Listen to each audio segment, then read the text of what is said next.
नमस्कार। सोचिए जरा, बस एक बटन दबाते ही पूरा कमरा कैसे रोशन हो जाता है। या वो कौन सी ताकत है जो हमारे फोन को, हमारे गैजेट्स को जिंदा रखती है। आज हम इसी असली जादू के पीछे का साइंस समझने वाले हैं। तो चलिए इस मजेदार सफर पर निकलते हैं। हम अपने चारों ओर देखें तो मोबाइल, पंखा, टीवी, फ्रिज, ये सब हमारी जिंदगी का एक जरूरी हिस्सा बन चुके हैं। पर कभी सोचा है ये सब चलते कैसे हैं? इन्हें चलाने वाली ये एनर्जी आखिर है क्या चीज? और इससे भी बड़ा सवाल, ये शक्ति आती कहाँ से है?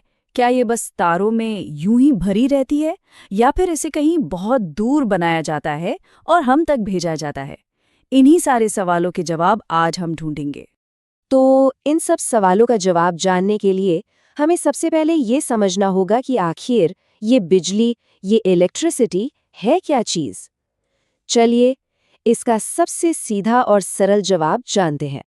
देखिए, बहुत सीधे साधे शब्दों में कहें तो बिजली कुछ नहीं, बस इलेक्ट्रॉन्स का बहना है। मतलब हर चीज, चाहे वो कोई तार हो या पानी या हमारा शरीर ही क्यों ना हो, वो बहुत ही छोटे छोटे कणों से बनी है, जिन्हें हम कहते हैं इलेक्ट्रॉन्स।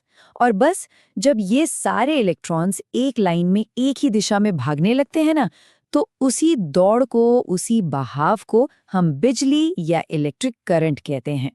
इसको समझने का एक बहुत ही मजेदार तरीका है। सोचिए, एक पानी का पाइप है। जैसे पाइप में पानी बहता है, बिल्कुल बिल्कुल वैसे ही एक तार के अंदर ये इलेक्ट्रॉन बहते हैं। पानी के बहाव को हम क्या कहते हैं? पानी की धार, राइट? वैसे ही इलेक्ट्रॉन्स के बहाव को हम कहते हैं इलेक्ट्रिक करंट। कितना सिंपल है ना? ठीक है, ये तो समझ आ गया कि बिजली इलेक्ट्रॉन्स का बहाव है। लेकिन सबसे बड़ा सवाल तो अब आता है, इन इलेक्ट्रॉन्स को दौड़ाया कैसे जाए? मतलब इनको एक साथ एक दिशा में बहने पर मजबूर कैसे किया जाए? असल में बिजली बनाई कैसे जाती है? तो देखिए, बिजली बनाने का जो सारा का सारा खेल है ना, वो सिर्फ एक मशीन के इर्द गिर्द घूमता है, और उसका नाम है जनरेटर।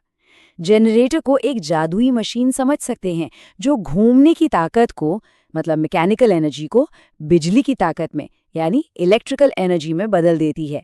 तो पूरा खेल किस चीज का है? जनरेटर को घुमाने का।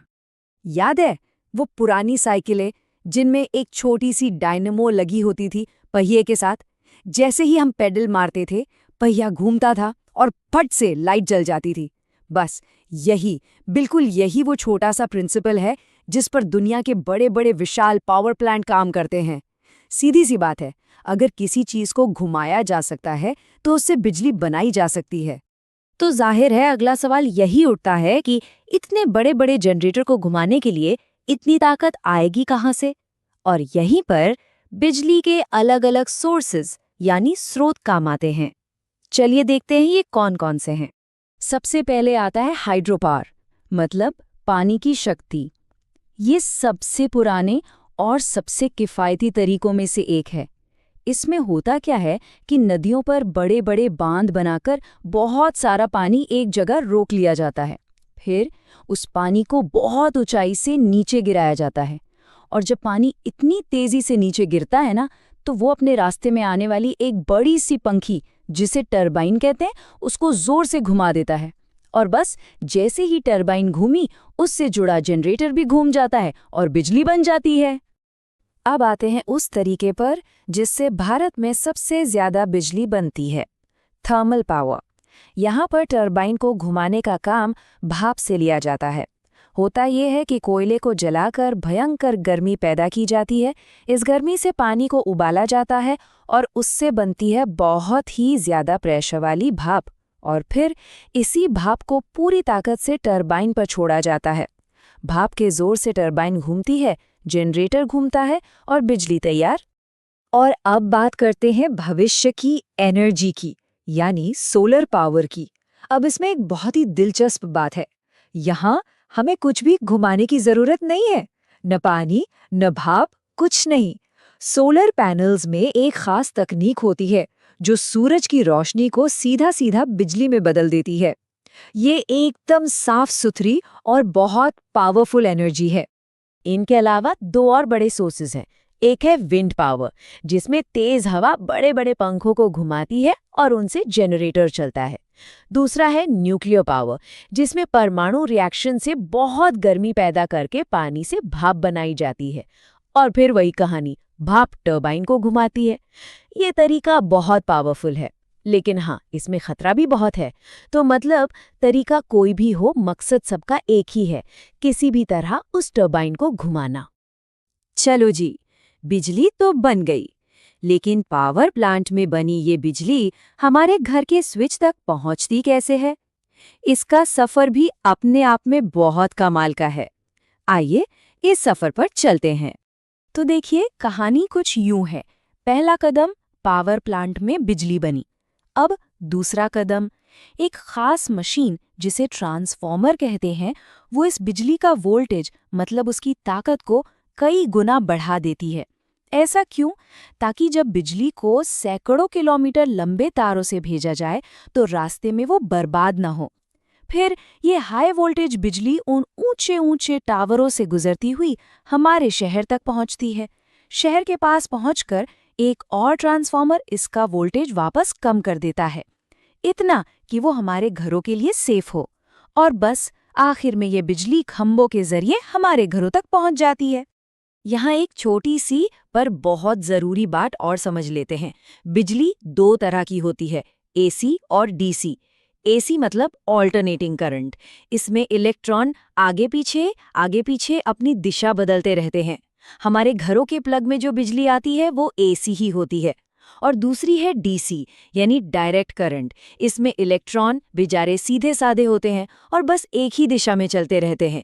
ये वाली बिजली बैटरी या मोबाइल के चार्जर जैसी चीजों में मिलती है।